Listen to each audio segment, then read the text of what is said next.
Assalomu alaykum, bizda ijtimoiy tarmoqda kuzatuvchilar. Bizga Mamaniyaz va Feruz opamiz 53 yosh.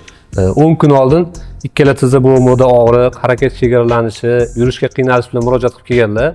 Biz 10 kun davomida kerakli kompleks davo muolajalarini o'tkazdik. Ya'ni o'sha fizioterapiya, kerakli dori-darmonlar hamda tizza bo'g'imiga xondroprotektorlarni, inyeksiyalarni yubordik. Lozim davo muolajalarini oldilar. Hozirda holatlari ancha yaxshi, bo'g'imdagi harakatlari ancha tiklandi. Umumiy davleniyalari, yurakda o'zgarishlar bordi. Sohadan ham kardiologimizdan lecheniyalarni oldi. Hozir o'zlarini so'rab ko'ramiz. Opa, qandaysiz? Lecheniya qanday bo'ldi? Lecheniya yaxshi bo'ldi. 10 kun oldin kelgandim. Ikki oyoq tizza og'rig'i bilan. Juda yaxshi. Mana 10 kundan beri davolanam joyida. Oyoq og'riqlar umuman yo'qoldi. Necha yil o'zi bo'lgandi og'rig'iga tizzada? 15 yil. 15 yildan beri bularda tizzada muammo bilan endi biz o'zbekchilik e'tibor bermaganlar, o'tib ketadi deb og'riq qoldiruvchi tabletkalarni ichganlar, yengil lecheniyalarni qilganlar, oxiri kuchaygani uchun bizga murojaat qilgansiz, to'g'rimi? To'g'ri. Hozir holatingiz ancha yaxshi.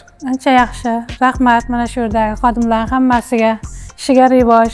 Og'riq bilan yuravermay mana shu Hilol gostitsasiga kelib davolanishlarini so'rayman. Juda yaxshi ekan. Doktorlar muomalali, hamma narsa joy-joyida. Terapiyalari juda kuchli, yaxshi.